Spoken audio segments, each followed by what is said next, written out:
Good morning. Galatians 6, verse 2, but we're going to read verse 1.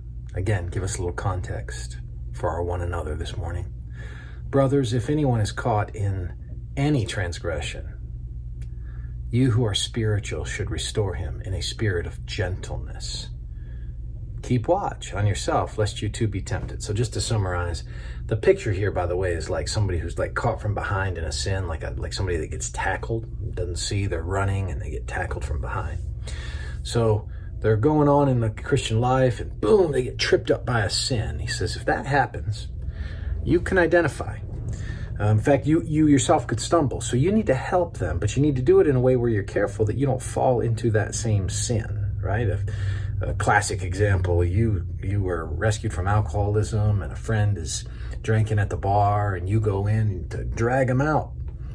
Be careful that you don't take a drink too and send you down the river, so to speak. The point here is that you have a responsibility for one another. The very next verse then says, bear one another's burdens and so fulfill the law of Christ. That law, of course, is love. To fulfill the law of Christ, to walk out the love of Christ, is to bear one another's burdens. To bear one another's burdens. Remember, earlier in Galatians 5, he said the whole law is fulfilled in loving your neighbor. This is a way that you love your neighbor when they stumble.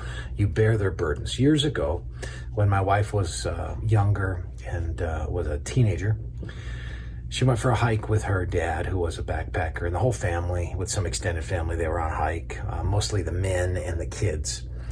They're hiking up the mountain, and my wife's sister, Stephanie, she was hiking up and she was exhausted, wiped out. She fell flat on her face and she was a younger teenager at the time. She began to complain and cry and was upset and said, I can't go on. My father-in-law had a very heavy pack. He was carrying all the stuff for the family for camping and so forth as they're backpacking. And he grabbed her pack in addition to his pack, and he picked it up and he put it on his head, and boom, off he went, carrying that pack on top of his head and on top of his own pack. It's always been a picture to me of what is meant here, bearing one another's burdens. He needed to carry his own pack. He had responsibilities in life. He had responsibilities to carry what he had to take to the campsite, but he needed to relieve her because she stumbled and fell and couldn't get up and was broken down, so to speak. And he picked it up and he put it on his head and just kept marching up, marching. So she was relieved of her burden so that she could go in a weaker state up the hillside. That's kind of what we're doing for people. When somebody stumbles and falls and is broken, don't you know what that's like? Don't you know how it feels?